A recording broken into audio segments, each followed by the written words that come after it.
ओम अज्ञानतिमिरान्धस्य ज्ञानाञ्जनशलाकया चक्षुरुन्मीलितं येन तस्मै श्रीगुरवे नमः। हे कृष्ण करुणा सिंधो दीनबंधो जगत्पते गोपेश गोपिका कांत राधा कांत नमस्तुते। जयतां सुरतोर्पंगोर मम मंदमतिर्गति मत सर्वस्वपदाम्भोज राधा मदन मोहनौ।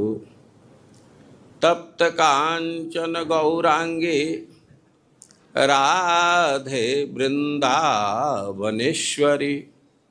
वृषभानुसुते देवी प्रणमामि हरिप्रिये। नमो महावदान्याय कृष्ण प्रेम प्रदायते कृष्णाय कृष्ण चैतन्य नामने गौरत्विषे नमः। श्री चैतन्य मनोभीष्टं स्थापितं येन भूतले सोऽयं रूपः कदा मह्यं ददाति स्वपदान्तिकम्। वाञ्छाकल्पतरुभ्यश्च कृपा सिन्धुभ्य एव च पतितानां पावनेभ्यो वैष्णवेभ्यो नमो नमः। जय श्री कृष्ण चैतन्य प्रभो नित्यानंद श्री अद्वैत गदाधर श्रीवासादि गौर भक्तवृंद। हरे कृष्णा कृष्ण कृष्ण हरे हरे, हरे राम राम राम हरे हरे। हरे कृष्णा कृष्ण कृष्ण हरे हरे, हरे राम राम राम हरे हरे। हम लोग श्लोक की आवृत्ति करेंगे। श्लोक है चैतन्य चरितामृत के मध्य लीला के 6ठे अध्याय का 254 नंबर।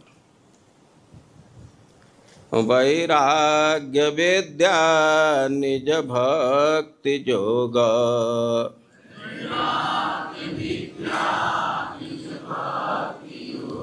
शिक्षार्थ में कह पुरुषः पुराणः।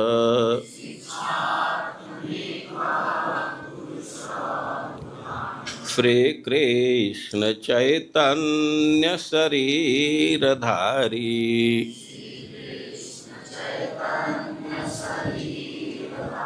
कृपाम्बुधिर्यस्तमहं प्रपद्ये।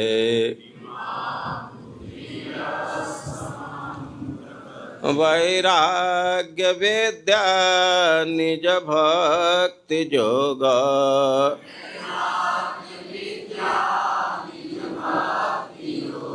शिक्षार्थ में कह पुरुषः पुराणः।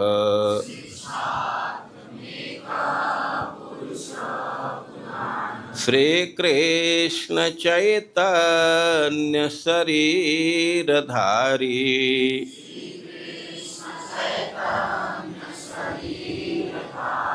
कृपाम्बुधिर्यस्तमहं प्रपद्ये।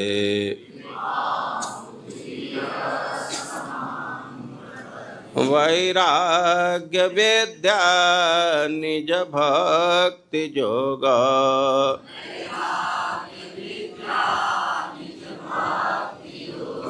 शिक्षार्थ में कह पुरुषः पुराणः।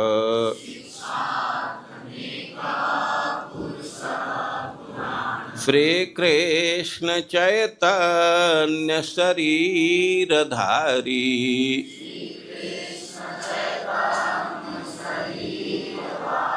कृपां बुधिर्यस्तमहं प्रपद्ये।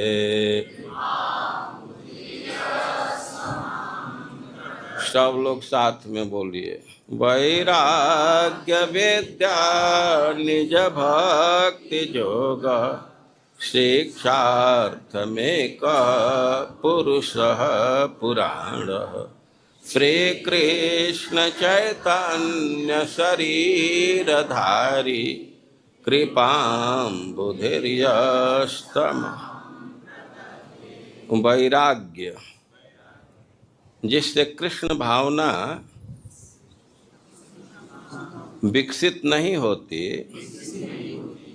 उन सब चीजों से वैराग्य। विद्या ज्ञान, निज अपना, भक्ति योग भक्ति योग, शिक्षा अर्थम शिक्षा देने के लिए, एक व्यक्ति, पुरुष परम पुरुष, पुराण अत्यंत पुरातन अथवा शाश्वत, श्री कृष्ण चैतन्य महाप्रभु शरीरधारी देह धारण करके कृपा अम्बुधि दिव्य कृपा के सागर, यह जो तम उनकी, अहम मैं, प्रपद्य शरण में जाता हूँ। अनुवाद और तात्पर्य श्रील प्रभुपाद के द्वारा। अनुवाद: मैं उन पूर्ण पुरुषोत्तम भगवान श्री कृष्ण की शरण ग्रहण करता हूँ जो हमें वास्तविक ज्ञान, अपनी भक्ति तथा कृष्ण भावनामृत के विकास में बाधक वस्तुओं से विरक्ति सिखलाने के लिए श्री चैतन्य महाप्रभु के रूप में अवतरित हुए। वे दिव्य कृपा के सिंधु होने के कारण अवतरित हुए हैं। मैं उनके चरण कमलों की शरण ग्रहण करता हूँ। तात्पर्य: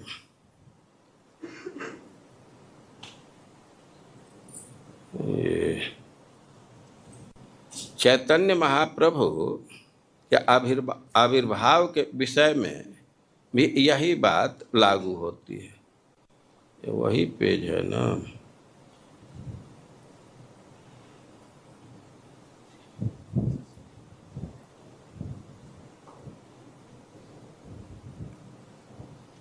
चैतन्य महाप्रभु के आविर्भाव के विषय में भी यही बात लागू होती है। श्री चैतन्य महाप्रभु इस जगत में कृष्ण के प्रच्छन्न अवतार के रूप में प्रकट हुए।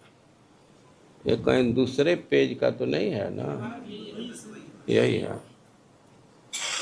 किंतु उनके आविर्भाव की पुष्टि श्रीमद् भागवत, महाभारत तथा अन्य वैदिक शास्त्रों में होती है।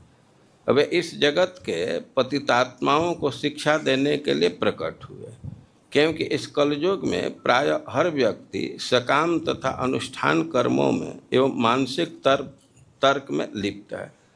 अतएव भक्ति योग को पुनर्जीवित करने की नितांत आवश्यकता थी। इसलिए भगवान स्वयं भक्त वेश में अवतरित हुए, जिससे पतित जन समूह भगवान के दृष्टांत से लाभ उठा सके। भगवद गीता के अंत में भगवान कृष्ण ने अपने भक्त को पूर्ण आत्मसमर्पण का परामर्श देते हुए उसे संरक्षण देने का वचन दिया। दुर्भाग्यवश लोग इतने पतित हो गए हैं कि वे भगवान कृष्ण के आदेशों को स्वीकार नहीं कर सकते। अतएव उसी उद्देश्य से कृष्ण पुनः अवतरित हुए, किंतु उन्होंने यह कार्य भिन्न प्रकार से संपन्न किया। उन्होंने पूर्ण पुरुषोत्तम भगवान श्री कृष्ण के रूप में हमें आदेश दिया कि हम उनकी शरण ग्रहण करें, किंतु चैतन्य महाप्रभु के रूप में उन्होंने हमें कृष्ण की शरण स्वीकार करने की विधि की शिक्षा दी। इसीलिए गोस्वामियों ने उनकी प्रशंसा इस प्रकार की है। नमो महावदान्याय कृष्ण प्रेम प्रदायते। भगवान श्री कृष्ण निश्चय ही परमेश्वर हैं, किंतु वे श्री चैतन्य महाप्रभु के समान उदार नहीं हैं। भगवान कृष्ण ने मनुष्य के केवल यही आदेश दिया कि भक्त बनो, मन मना भव मद भक्तो, किंतु श्री चैतन्य महाप्रभु ने कृष्ण भावनामृत की विधि वास्तव में सिखलाई। यदि कोई भगवान कृष्ण का भक्त बनना चाहता है तो सर्वप्रथम उसे चैतन्य महाप्रभु के चरण कमलों की शरण ग्रहण करनी होगी, जैसा कि सार्वभौम भट्टाचार्य तथा अन्य उन्नत भक्तों ने किया। जगत गुरु श्रील प्रभुपाद की। यहाँ 4 दिन का सत्र है।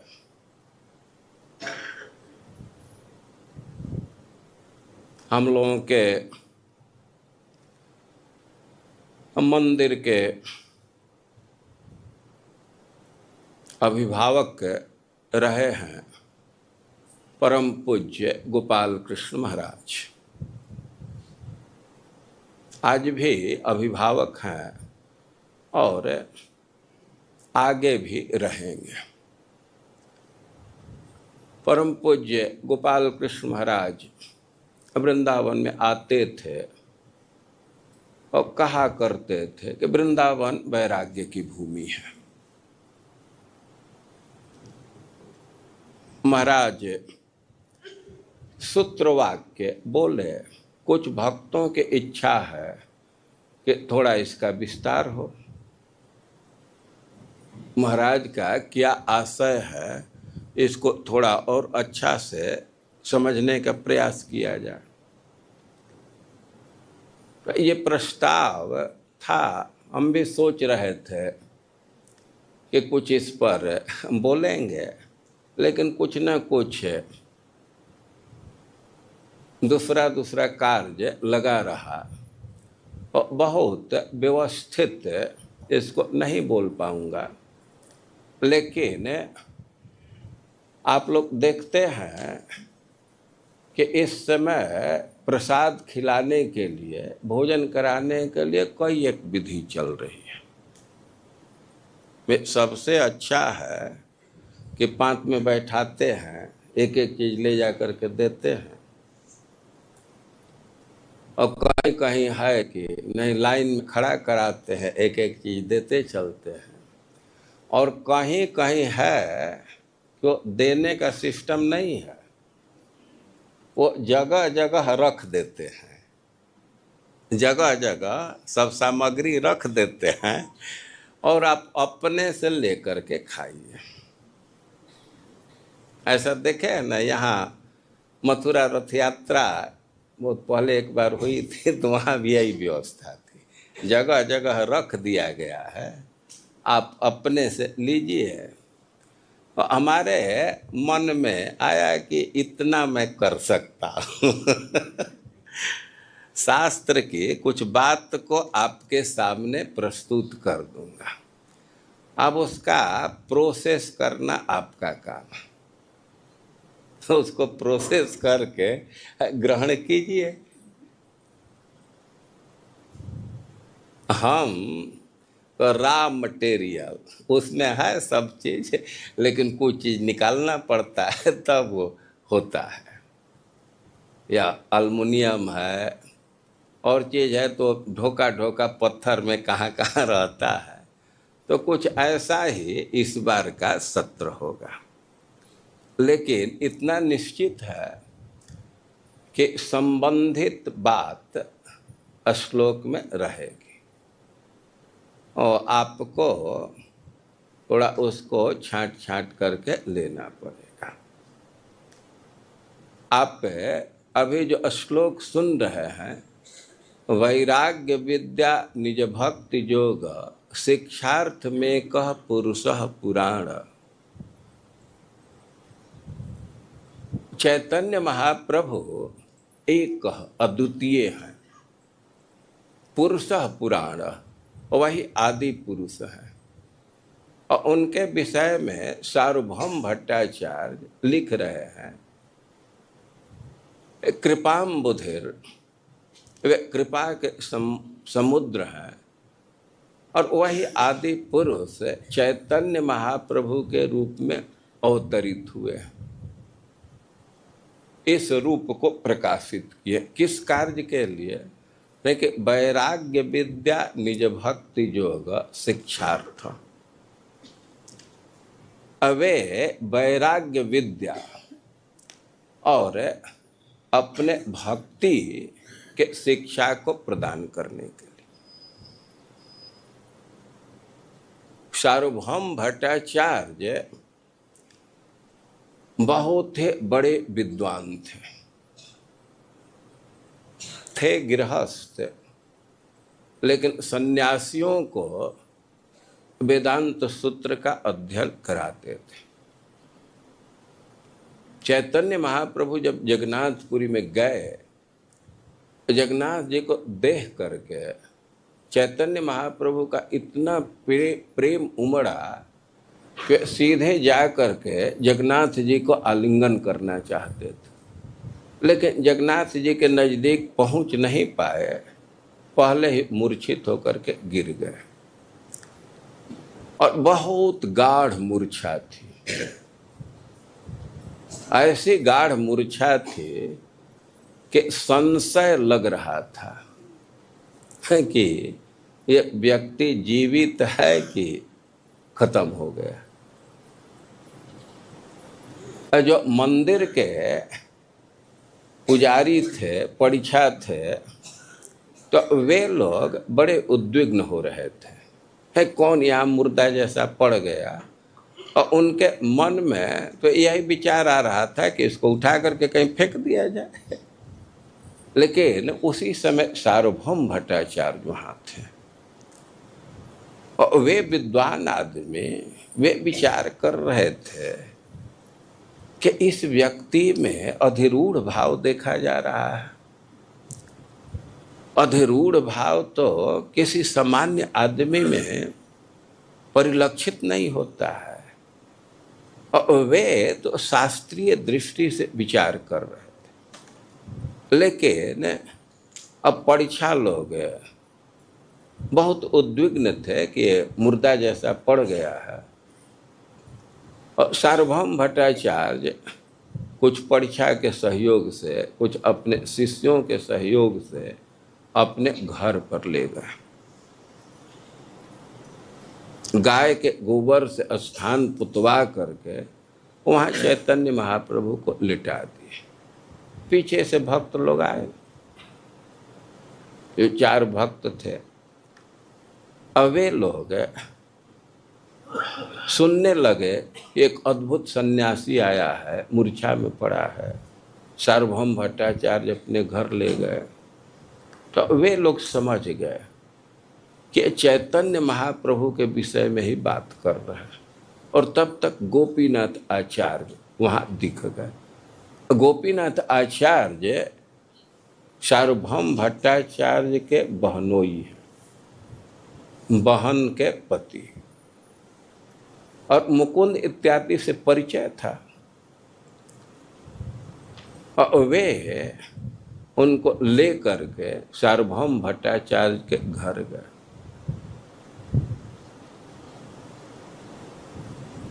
सार्वभौम भट्टाचार्य का बहुत वात्सल्य उभर रहा था। इतना कांति है शरीर में, लेकिन बिल्कुल युवक है। संन्यास धर्म की कैसे रक्षा करेगा, उनके मन में विचार आ रहा था। यह यदि सहमत होगा तो इसको अच्छा से वेदांत पढ़ाऊंगा। गोपीनाथ आचार्य जानते थे जगन्नाथ मिश्रा को, चैतन्य महाप्रभु को, तो उनसे वे पूछे सार्वभौम भट्टाचार्य कि किस कहाँ का ये सन्यासी, कहाँ से आया है, किस संप्रदाय में दीक्षित हुआ है। गोपीनाथ आचार्य बतलाए जगन्नाथ मिश्र के पुत्र, सची माँ के पुत्र हैं, और ये केशव भारती से सन्यास लिए। इनका नाम श्री कृष्ण चैतन्य है। सार्वभौम भट्टाचार्य कहने लगे कि नाम तो बड़ा सुंदर है, लेकिन संप्रदाय तो मध्यम है, दशनामी संप्रदाय है, सारस्वत सबसे ऊपर होता है, भारतीय संप्रदाय तो मध्य है।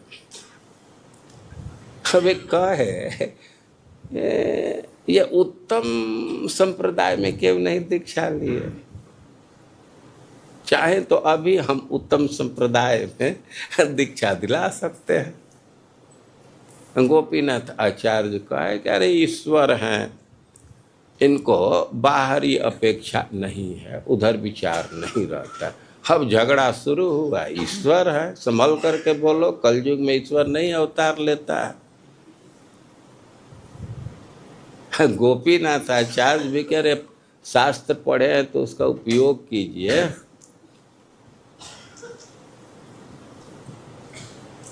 सार्वभौम भट्टाचार्य कहते हैं कि पागल मत बनो, स्पष्ट त्रियुग शब्द आया है भगवान के लिए, 3 युग में अवतार लेते हैं। गोपीनाथ आचार्य भी कहे कि आप भी ध्यान दीजिए, तो लीलावतार के लिए है, कलयुग में प्रच्छन्न अवतार होता है। अब ये झगड़ा हुआ, खूब झगड़ा चला, लेकिन कुछ निर्णय नहीं हुआ। लेकिन बाद में ये पता चला चैतन्य महाप्रभु को, और चैतन्य महाप्रभु कहे कि भाई उनका तो स्वाभाविक स्नेह है, वो तो स्नेह के चलते हमारे विषय में सोच रहे हैं, और वे जैसा चाह रहे हैं वैसा ही करना चाहिए। और चैतन्य महाप्रभु वेदांत पढ़ने के लिए भी तैयार हो गए। लेकिन बाद में सब दार्शनिक विमर्श होने लगा। लेकिन जो हो, चैतन्य महाप्रभु और सार्वभौम भट्टाचार्य का प्रेम बढ़ता गया। सार्वभौम भट्टाचार्य चैतन्य महाप्रभु से स्नेह करते थे, भगवान नहीं मानते थे लेकिन स्नेह करते थे। चैतन्य महाप्रभु भी उनको भक्ति का सिद्धांत समझाते थे। एक दिन चैतन्य महाप्रभु जगन्नाथ मंदिर में गए, बिल्कुल सुबह सुबह गए, मंगला आरती में गए, पुजारी लोग उनको प्रसाद दिए। चैतन्य महाप्रभु अपने उत्तरीय में, अपने फाड़ में उसको बांधे और बड़ी तेजी से सार्वभौम भट्टाचार्य के घर पहुँचे। चैतन्य महाप्रभु का आहट मिल गया सार्वभौम भट्टाचार्य को कि बाहर आ गए। वे भी भगवान का नाम बोलते हुए जगे, और चैतन्य महाप्रभु तुरंत खोल कर के प्रसाद दे दिए। सार्वभौम भट्टाचार्य प्रसाद की स्तुति की, श्लोक बोले कि प्राप्ति मात्रेण भोक्तव्य, देश काल का विचार नहीं करना चाहिए, दूर से लाया गया है, बासी है, प्रसाद है, इसका भक्षण करना चाहिए। और वे भक्षण किए। तब चैतन्य महाप्रभु बहुत प्रसन्न हुए और कहे कि अब हमारा मिशन पूरा हो गया, हम तो एक तरह से वैकुंठ जीत लिया, अब आप श्री कृष्ण का आश्रय ले चुके हैं। ऐसे वे चले आए और सार्वभौम भट्टाचार्य अभी गए जगन्नाथ जी के दर्शन के लिए, उनको प्रसाद मिला, वे घर पर आए और जगदानंद ने अपने एक स्टूडेंट के हाथ में प्रसाद दिए और 2 श्लोक लिखे ताल के पत्ता पर। श्लोक लिख करके जगदानंद जी को, जगदानंद ने जो उनको श्लोक दिए और ये चैतन्य महाप्रभु को दे दीजिएगा। सार्वभौम भट्टाचार्य के एक व्यक्ति थे और 2 व्यक्ति चैतन्य महाप्रभु के परिकर थे, मुकुंद और जगदानंद जी। और वे लोग गए तो वहाँ ने दामोदर और जगदानंद, और वहाँ जाने पर एक भक्त है चैतन्य महाप्रभु के परिकर मुकुंद, तो जगदानंद जी से वे श्लोक अपने हाथ में ले लिए और उसको पहले दीवार पर लिख लिए और इसके बाद चैतन्य महाप्रभु को श्लोक पकड़ाए, तालपत्र पकड़ाए। चैतन्य महाप्रभु श्लोक पढ़े और तालपत्र को फाड़ दिए। मुकुंद जानते थे कि ऐसा होगा और इसलिए पहले ही श्लोक को दीवार पर लिख लिए थे। और भक्तों को बहुत प्रिय श्लोक है, वो दीवार से पढ़ करके और इसको वे कंठस्थ कर लिए। वैराग्य विद्या निज भक्ति जोग शिक्षार्थ में कह पुरुष पुराण कृपां बुधिर्यः चैतन्य शरीरधारी कृपां बुधिर्यस्तमहं प्रपद्ये।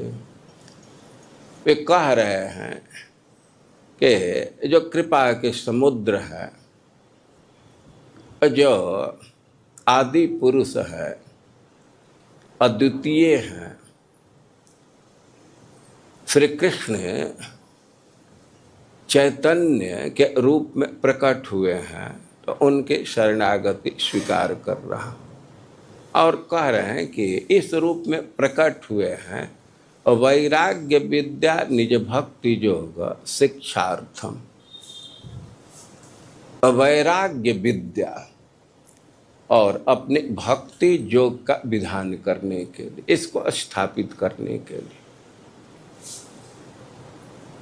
वैराग्य विद्या, वैराग्य को समझना चाहिए कि वैराग्य एक भावना का नाम है, यह एक विचार है। ये राग शब्द को पहले समझना चाहिए। जो विषयों के प्रति स्वाभाविक आकर्षण है, स्वाभाविक वासना, स्वाभाविक झुकाव है, तो उसी को राग कहा जाता है। भाई कोई भी व्यक्ति है और उसको कुछ अच्छा खाने के लिए जिह्वा का स्वाभाविक झुकाव है, सुखद स्पर्श के लिए त्वक इंद्रिय का स्वाभाविक झुकाव है। ये सबका अनुभव है, ये तो सबका एक एक व्यक्ति का अनुभव है, तो इसी को राग कहते हैं। लेकिन अब इसका विपरीत हो जाए या इसका अभाव हो जाए तो उसको विराग कहेंगे। और विराग और वैराग्य में कोई अंतर नहीं है। विराग शब्द है, वैराग्य शब्द है, विरक्ति है, सब एक अर्थ वाले हैं। भोग के प्रति अपने से जो उदासीनता है और उसको वैराग्य कहते हैं। किसी के दबाव में भोग से दूर हो गए तो इसको वैराग्य नहीं कहा जाएगा। बहुत लोग हैं कि मिठाई खाते ही नहीं हैं। तो ऐसा नहीं है कि वो बहुत भारी बैरागी हो गया है, वो तो डॉक्टर के सलाह से है या मेटाबॉलिज्म क्या जो टर्म कहते हैं, अब उसके दबाव में नहीं मिठाई खा रहे हैं। और यह वैराग्य नहीं है। अपने से विषय से वितृष्णा हो जाए, उससे उदासीनता हो जाए, उसमें अरुचि हो जाए, अब वो अच्छा न लगे, और इसको वैराग्य कहते हैं। और वैराग्य की शिक्षा देना चाहते चैतन्य महाप्रभु, इसी के लिए वे अवतरित हुए। देखिए, एक सिद्धांत है कि आपन न कैले धर्म सीखा न जाए। जब तक व्यक्ति स्वयं आचरण नहीं करता है, तब तक वह दूसरे को सफलतापूर्वक नहीं सिखा सकता। और चैतन्य महाप्रभु वैराग्य की शिक्षा देने के लिए आए हैं, तो स्वतः भी इसका वे आचरण किए। उनके जीवन में देखा जा सकता है, बहुत ही सादा जीवन था, और जिस परिस्थिति में वे घर का त्याग किए, तो आप समझ सकते हैं कि कितना बड़ा आदर्श वे उपस्थित कर रहे हैं। अब पूरा विवरण देने का यहाँ समय नहीं है, कई एक बार मैं इसको बोला हूँ। आप चैतन्य महाप्रभु की स्थिति पर विचार करेंगे तो माँ का उम्र 70-72 से ऊपर होगा। चूँकि माता पिता जगन्नाथ मिश्र और सची माँ जब दाम्पत्य जीवन में प्रवेश की है, तो बहुत उम्र है 24 साल का। तो एक अनुमान कर सकते हैं कि माँ का कितना उम्र होगा। पिताजी का निधन हो गया था, घर में केवल माँ है और पत्नी है। पत्नी के उम्र का भी एक अनुमान कर सकते हैं। चैतन्य महाप्रभु का उम्र 24 साल है, लेकिन यह पहली पत्नी नहीं है। पहले उनका विवाह हुआ था लक्ष्मी प्रिया से, कुछ दिन साथ में रहे, लेकिन वे जब घर से बाहर चले गए प्रचार कार्य के लिए, लक्ष्मी प्रिया चैतन्य महाप्रभु के विरह को नहीं सह सकी। लिखा गया है कि विरह सर्प के दंश से वह देह त्याग कर दी। इतना विरह का अनुभव किए कि उसकी मृत्यु हो गई। चैतन्य महाप्रभु को आभास हो गया कि इस स्थिति में माँ को सांत्वना देने की जरूरत। वे घर पर आ गए। अब उनके विवाह करने की इच्छा नहीं थी, लेकिन माँ का अति आग्रह देख करके कुछ दिन के बाद फिर दूसरा विवाह कर लिए। और पहले एक पत्नी घर में थी कुछ दिन, उसके निधन के बाद कुछ गैप हुआ, और इसके बाद विष्णु प्रिया जी से विवाह की। तो एक अनुमान कर सकते हैं कि पत्नी का क्या उम्र होगा। चैतन्य महाप्रभु का उम्र 24 साल का। घर में कोई पुरुष सदस्य नहीं है। पिताजी का निधन हो गया है, और भाई जो बड़ा था वो संन्यास ले चुका है, घर से बाहर चले गए, और माँ अति वृद्ध है, पत्नी बिल्कुल युवती है। लेकिन चैतन्य महाप्रभु बिना किसी को बतलाए जाड़ा के दिन में, माघ महीना में, और गंगा जी को तैर करके, अर्धरात्रि को गंगा जी को तैर करके और संन्यास ग्रहण किया। और अपने जीवन में एक वैराग्य का आदर्श उपस्थित किए और अपने शिष्यों को भी वैराग्य का शिक्षा दिए। हम बहुत उदाहरण नहीं देंगे, लेकिन सनातन गोस्वामी के विषय में लिखे हैं रघुनाथ दास गोस्वामी। वे वंदना कर रहे हैं कि वैराग्य जुग भक्ति रसम प्रयत्न ही अपायन मन भीप्सु मंधम कृपाम बुधेर या पर दुख दुखी सनातनम तम प्रभुमाश्रयामि।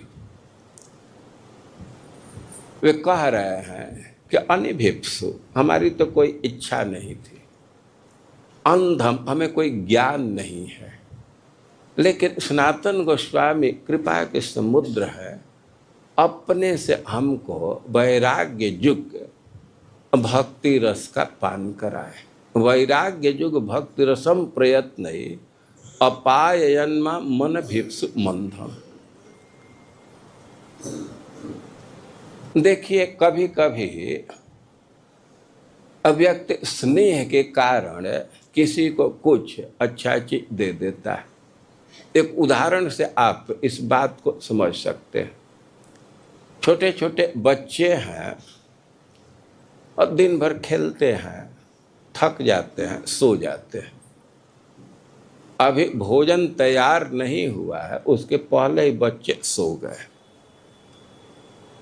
अब सो गए तो उनको भोजन करने की कोई स्पृहा नहीं है, लेकिन माँ स्नेह बस उसको खिलाती है।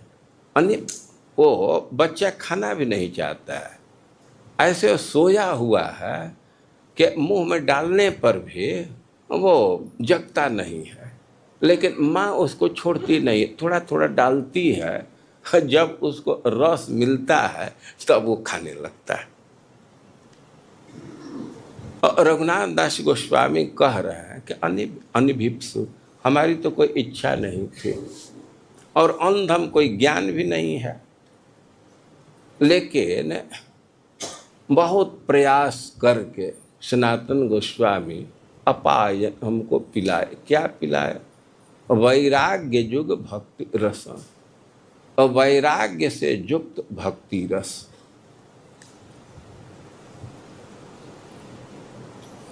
सनातन गोस्वामी का जीवन वैराग्य से पूर्ण है। आप जानते हैं कि वे बहुत बड़े पद का त्याग किए।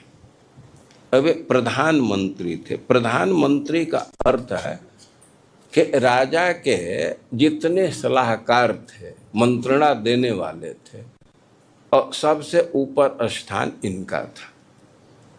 इस अर्थ में प्रधानमंत्री, वे राजा के अधीन थे।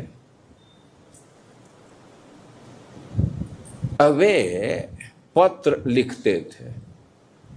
चैतन्य महाप्रभु उनको सांत्वना दिए थे कि तुम लोग धैर्य रखो, परव्यसनी नारी का व्यवहार करो, कृष्ण तुम्हारा उद्धार करेंगे। वे लोग वहीं पड़े थे, लेकिन चैतन्य महाप्रभु उनके पास चले गए। चैतन्य महाप्रभु निकले वृंदावन के लिए, लेकिन वे बंगाल में चले गए। वृंदावन आना है और झारखंड से, उड़ीसा से झारखंड, बिहार, यूपी में प्रवेश करना चाहिए। और वहाँ चैतन्य महाप्रभु स्वीकार किए कि हम केवल तुम लोगों से मिलने के लिए इधर आए। हम सब कथा समय के अभाव में नहीं कहेंगे। और चैतन्य महाप्रभु उनसे मिलने के लिए चले गए और वे कहे कि हम वृंदावन जाएंगे तो तुम लोग आ जाना। दोनों भाई अपना आदमी रखे थे कि ज्यों चैतन्य महाप्रभु निकले तो हमको सूचना देना, हम लोग भी जाएंगे। अब ये लोग छुट्टी रखे थे, लेकिन राजा सनातन गोस्वामी को जेल में डाल दिया था। तो आज के शब्दावली में वे मैनेज करके जैसे तैसे निकले। अब वे जब बनारस पहुँचे तो उस समय चैतन्य महाप्रभु वृंदावन से लौट करके आ रहे थे।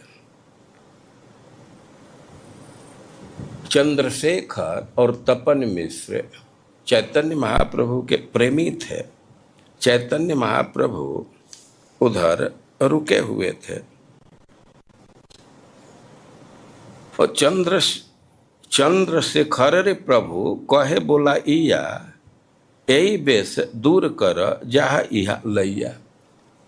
और चैतन्य महाप्रभु थे वहाँ। तो तपन मिश्र तबे तारे कैला आलिंगन प्रभु कहे छोर कराह जहा सनातन। वो तपन मिश्र रे यार चंद्रशेखर रे प्रभु आज्ञा सनातन मिलिला दोहारे। और चैतन्य महाप्रभु को नहीं, चैतन्य महाप्रभु जा करके कहे कि घर के बाहर एक वैष्णव है और उसको बुला लाइए। और गए। वो आकर के कहे चैतन्य महाप्रभु से कि बाहर तो कोई वैष्णव नहीं है। वो चैतन्य महाप्रभु कहे कि कौन है? एक फकीर है, दरवेश है, मुस्लिम फकीर है, उसी को बुला लाइए। और चैतन्य महाप्रभु तो आलिंगन करने लगे। तपन मिश्र और चंद्रशेखर देख रहे हैं। बाद में वे उनसे परिचय कराए। तो तपन मिश्र तारे कैला आलिंगन प्रभु कहे छोर कराह जहा सनातन। और इनका सेविंग करा दीजिए, ले जाइए। और चंद्रशेखर उनको ले करके गए। चंद्रशेखर प्रभु कहे बोलाइया ए बेस दूर कर जहा इहा लैया। ऐ के बेस बदल दीजिए। भद्र कराइया तारे गंगा स्नान कराइल शेखर आनिया तारे नूतन वस्त्र दिल। चंद्रशेखर उनका छौर कराए, गंगा जी में स्नान कराए, एक नया वस्त्र ला करके उनको दिए। सही वस्त्र सनातन ना कैल अंगीकार सुनिया प्रभु रमन आनंद अपार।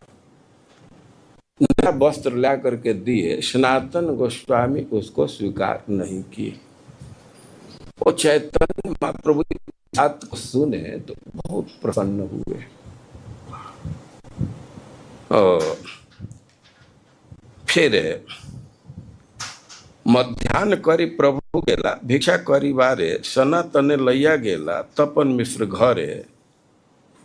और फिर वर्णन है इस सनातन गोस्वामी को घर लेकर के गए और सनातन गोस्वामी को भिक्षा कराने के लिए कहे, लेकिन सनातन गोस्वामी का कुछ कृत्य बाकी था। और तपन मिश्र कहे कि अभी उनका कुछ कृत्य बाकी है, आप प्रसाद लीजिए, उनको बाद में आप खिलाएंगे। और बाद में उनको भोजन दिया गया और फिर वे ले गए। भाई कपड़ा की जरूरत थी और वे एक नया वस्त्र देने लगे। कह रहे हैं कि वो नया वस्त्र देने लगे और कहे कि नहीं, नया वस्त्र तो नहीं लेंगे, देना ही है और पूरा एक अपना धोती दे दीजिए। और पूरा धोती और सनातन गोस्वामी उसको 2 भाग में फाड़ दिए और उसी का उपयोग करने लगे। अब प्रसाद की जहाँ तक बात थी, और जो महाराष्ट्र के ब्राह्मण थे वहाँ आ गए, चैतन्य महाप्रभु के प्रेमी थे।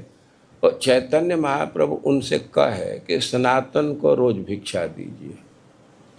वो बड़े प्रसन्न हुए, कहे कि ठीक है मैं रोज खिलाऊंगा। लेकिन सनातन गोस्वामी इसके लिए तैयार नहीं हुए, है कि नहीं एक जगह मैं नहीं लूँगा, माधुकरी करके रहूँगा। और वस्त्र पुराना पहन लिए, छौर करा लिए।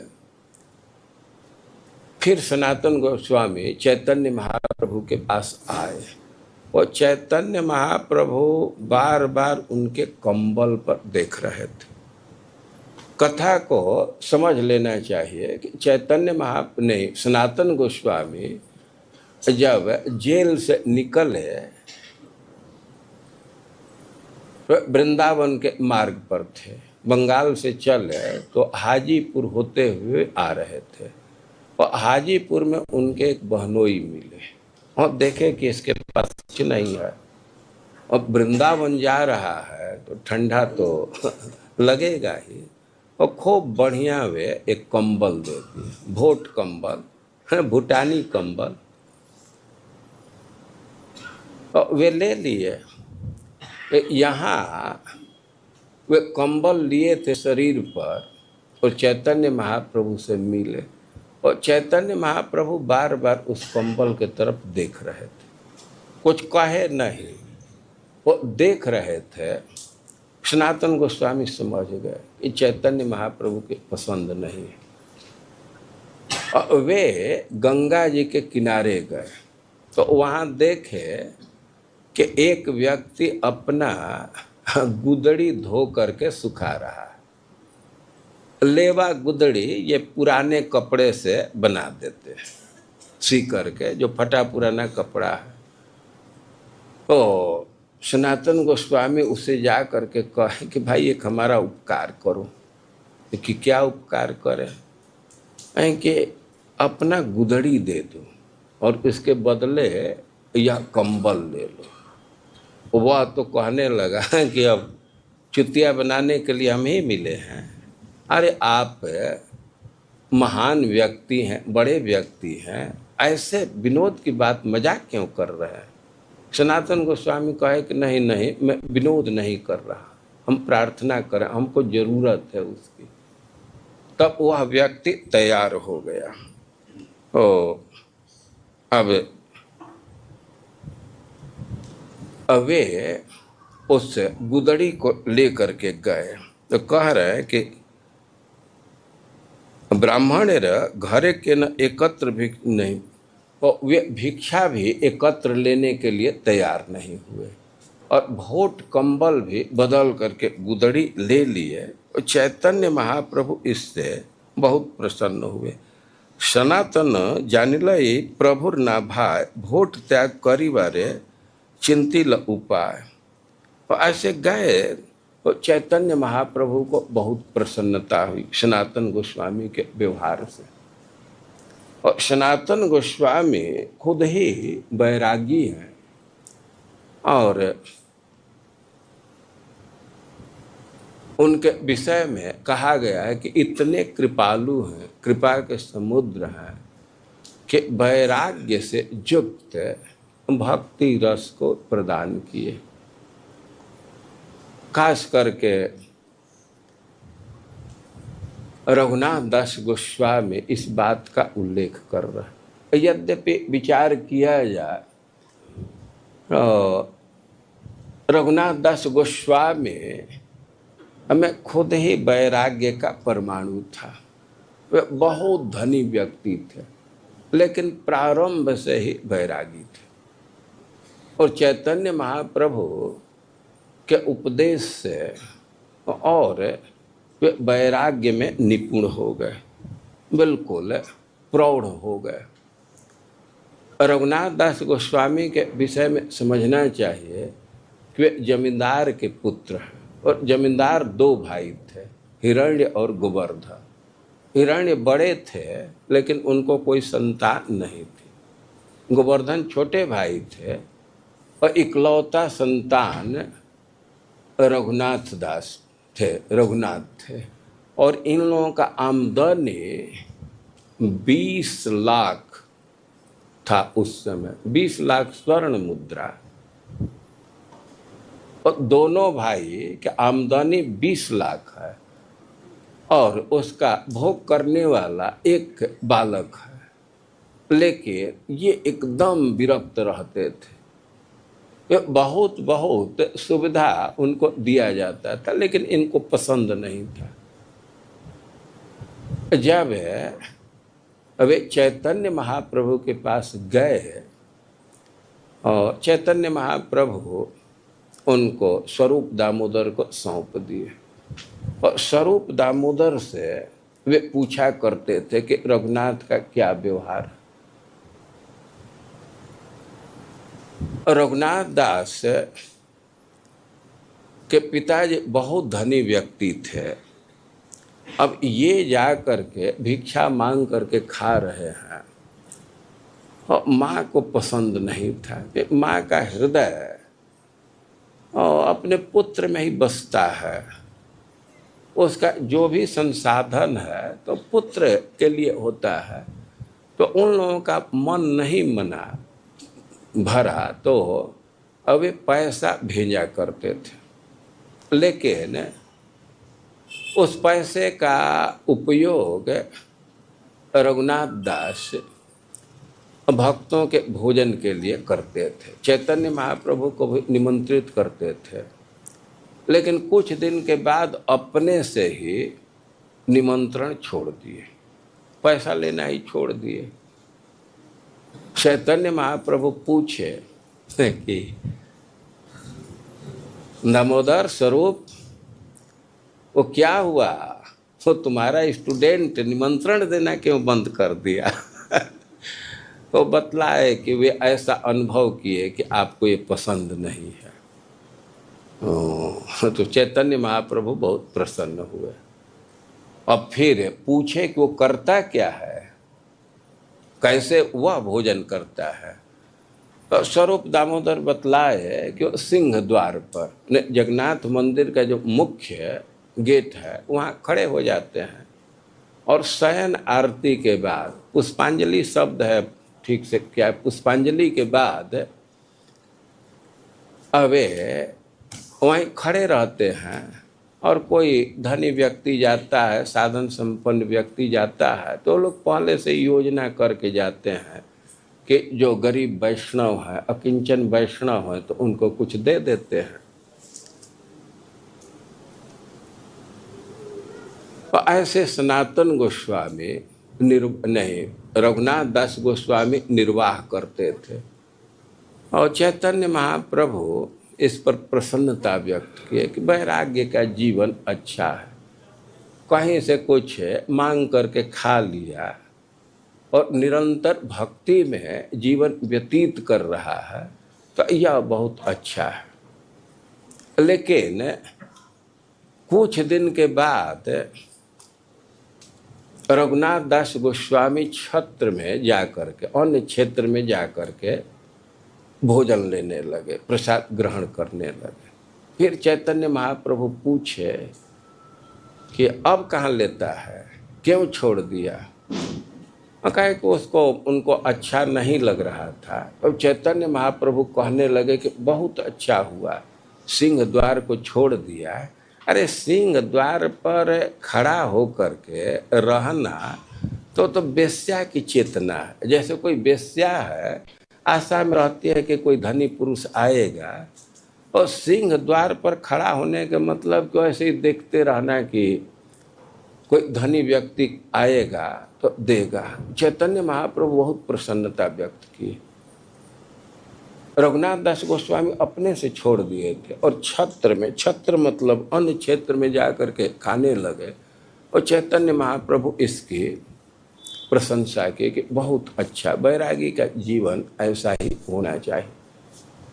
और चैतन्य महाप्रभु के विषय में हम कह रहे हैं कि वे वैराग्य के शिक्षा के लिए अवतरित हुए, वैराग्य की शिक्षा प्रदान किए, अपने जीवन में उसका आचरण किए, अपने शिष्यों को सिखाए।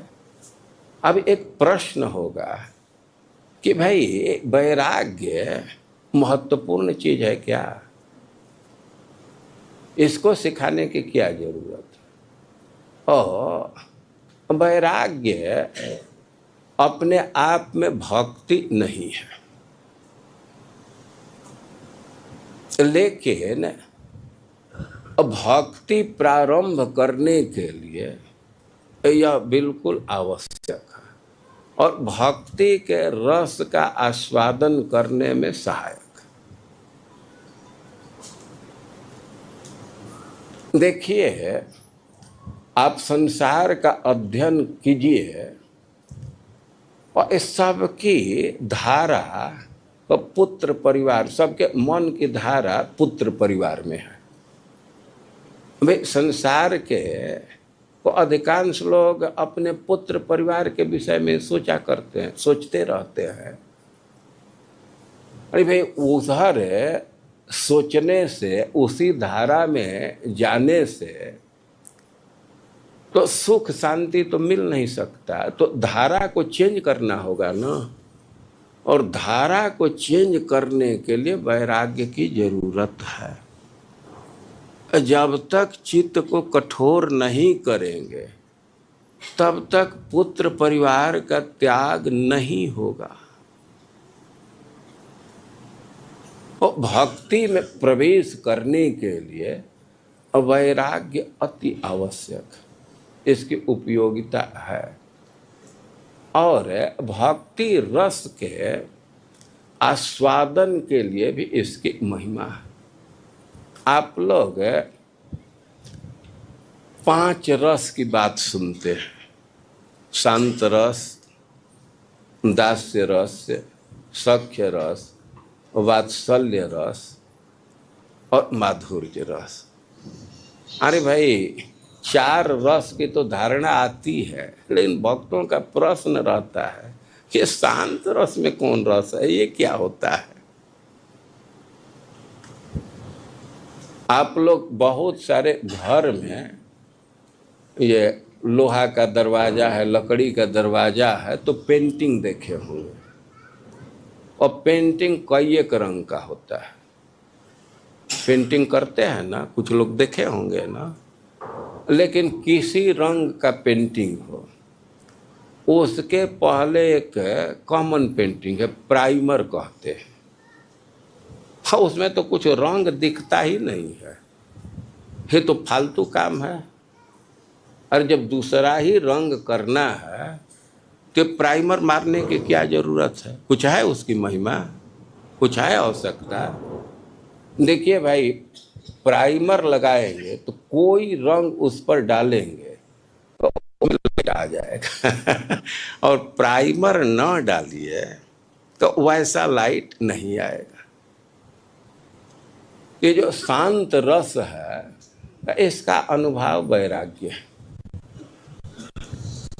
और वैराग्य जब पक्का तभी 4 रस आस्वादन अच्छा से कर पाते हैं, चाहे वो दास्य रस हो, सख्य रस हो, वात्सल्य रस हो या माधुर्य रस हो। तो रस के आस्वादन के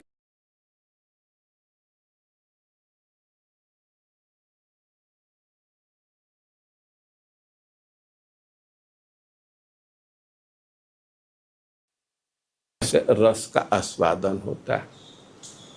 हम पता नहीं कितने लोग खेती के बैकग्राउंड से हैं, ऐसा देखा जाता है कि जमीन जब तप जाता है, जमीन पर घास पुआल को जला देते हैं, जमीन तप जाता है, तो वहाँ का फसल काह बांध देता है, बहुत अच्छा होता है। तो उसी प्रकार जब चित्त वैराग्य से दग्ध होता है तो इस पर भक्ति के रस गाढ़ चढ़ता है। देखिए, बहुत सारे यहाँ ब्रह्मचारी हैं, अपना कपड़ा रंगते हैं, सन्यासी कपड़ा रंगते हैं, और कपड़ा रंगिए और 2 बार धोने में, आयरन करने में तब तक रंग गायब हो जाता है। लेकिन कुछ प्रोसेस है, वे करके रंगते हैं तो रंग टिकता है। ऐसा अनुभव है ना कुछ। गर्म पानी करते हैं, क्या क्या करते हैं, अब उस पर रंग अच्छा चढ़ेगा, अस्थाई होगा। तो उसी तरह भक्ति के रस के आस्वादन में वैराग्य की महिमा है। और वैराग्य का सीधा अर्थ है ममता का त्याग करना, भोग के स्पृहा का त्याग करना। जब तक भोग की स्पृहा बनी रहेगी, अब मुक्ति पा जाएंगे भक्ति करने से, लेकिन भक्ति के रस का अच्छा से आस्वादन नहीं हो सकता। और वैराग्य युग भक्ति रसम प्रयत्न है, वैराग्य युग भक्ति रस का पान करना ये महत्वपूर्ण है, यह विशिष्ट वस्तु है। और इसलिए वैराग्य की आवश्यकता है। यद्यपि स्वभाव पर विचार किया जाए तो वैराग्य और भक्ति का स्वभाव विपरीत है। वैराग्य में चित्त कठोर होता है। जब तक चित्त कठोर नहीं होगा, कोई पुत्र परिवार का त्याग करेगा? राजर्षि भरत के विषय में कहा गया है कि यो दुस्त्यजान दारसुतान सुहृद राज्यम हृदय स्पृश जहौ जुवैव मलवद उत्तम श्लोक लालसा। यो दुस्त्यजान, ये दारसुतान पत्नी का, पुत्र का त्याग करना बहुत कठिन है, आसानी से नहीं त्याग सकते। भाई क्यों कठिनाई होती है? तो हृदय स्पृश, चाहे पुत्र परिवार हो या अपने सुहृद हो, बंधु बांधव हो या राज्य हो, तो मन को बहुत पसंद पड़ता है। तो इसलिए इसका त्याग करना कठिन होता है। लेकिन राजर्षि भरत के विषय में कहे हैं कि जहौ जुवई व मलवत उत्तम श्लोक लालसा। उन्हें भगवान की ऐसी लालसा थी कि उसको मल के समान त्याग करती है। मल के समान त्याग करने का अर्थ है कि फिर कभी उसकी चिंता नहीं की। और जब मल का व्यक्ति त्याग करता है तो शांति अनुभव करता है। एक गीता का सिद्धांत है, त्यागत शांति रनंतरम, त्याग से ही शांति है। और जब तक बहुत पोजीशन रखते हैं तो शांति का अनुभव नहीं होता है, बल्कि एक बेचैनी रहती है, कठिनाई रहती है। और राजर्षि भरत शांति अनुभव कर रहे हैं और शौच हो लिए तो उसकी चिंता नहीं करते, उसका क्या हो रहा है। वो कभी वो राज्य के विषय में सोचे नहीं। दूसरे से और उनमें अंतर है। यहाँ बहुत लोग बैठे हैं, वे भी त्याग किए हैं, बेटा बेटी का त्याग किए हैं, लेकिन संध्या के समय फोन से विवरण लेते रहते हैं। अंतर है। खैर, किसी तरह वृंदावन में कोई है, बहुत अच्छी बात है। और हम यह कह रहे हैं कि भक्ति और वैराग्य के स्वभाव में अंतर है। वैराग्य चित्त को कठोर करता है, तभी त्याग कर पाएंगे ना। और भक्ति का अर्थ है कि चित्त को मसीण करे, गीला करे, तभी वो भगवान का रंग रूप इस पर चढ़ पाएगा, उसका आस्वादन कर पाएंगे। और बाद में ये बाधक जैसा ही हो जाता है, लेकिन प्रारंभ में वैराग्य की बहुत महिमा, इसकी आवश्यकता है।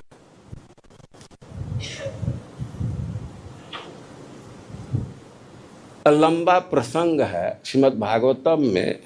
माया पार करने के लिए उपाय पूछा गया है और कई एक स्टेप है।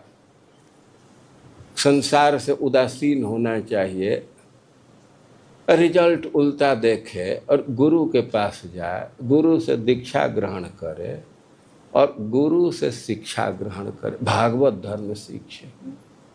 और प्रथम बात कह रहे हैं, सर्वतो मनसो संगौ आदौ संगम च साधु से। गुरु से सीखने लायक जो चीज है और उसमें सर्वतो मनसो संगम, सब जगह से अनासक्ति। फिर सब जगह से क्या मतलब? सब जगह का मतलब हुआ कि पुत्र परिवार से कोई भी संबंध है उससे, या सब जगह से मतलब है कि चाहे यहाँ का भोग हो या स्वर्ग का भोग हो, इहलोक परलोक सब जगह असंग। अरे कैसे सीखेंगे? आदौ संगम च साधु से, असंग सीखना है, अनासक्ति सीखना है।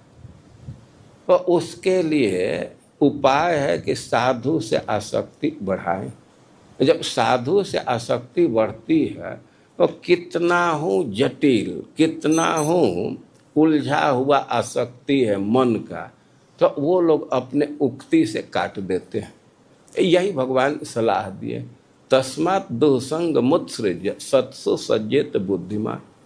बुद्धिमान का लक्षण है कि दुसंग का त्याग करके और सत्संग में आसक्त हो जाए।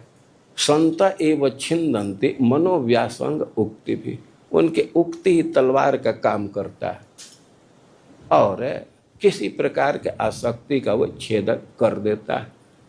तो हम यह कह रहे हैं कि वैराग्य की आवश्यकता है और इसको गुरु के आश्रय में सीखना होता है। यह श्रीमद् भागवतम कहा गया है।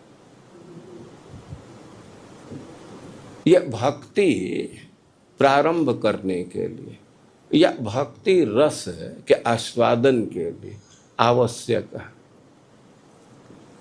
और वैराग्य शिक्षा के लिए चैतन्य महाप्रभु अवतरित हुए, शिक्षा प्रदान किए। और चैतन्य महाप्रभु कोई अपने तरफ से कोई नया पंथ नहीं चालू करे। श्रीमद् भागवतम में भी वैराग्य की शिक्षा है। और हम लोग श्रीमद् भागवतम से देखेंगे कि वहाँ वैराग्य के विषय में क्या स्टैंडर्ड है। और फिर हम लोग वृंदावन वासी हैं और वृंदावन की क्या परंपरा, यहाँ का क्या आदर्श है, तो वृंदावन महिमामृत से एक दिन विचार करेंगे। और फिर चैतन्य चरितामृत से ही वो वैराग्य का दूसरा डायमेंशन क्या है, इस पर भी विचार करेंगे। और हम देखिए जितना समय है तो उसके अनुसार कुछ कुछ बात कहने का प्रयास किया, और आगे भी जैसा समय रहेगा तो हम लोग कुछ रॉ मटेरियल यहाँ प्रस्तुत करेंगे, उससे जिसको जितना चुनना हो, निकालना हो, माल अपना निकालेगा। आज का समय पूरा हो गया, हम लोग कल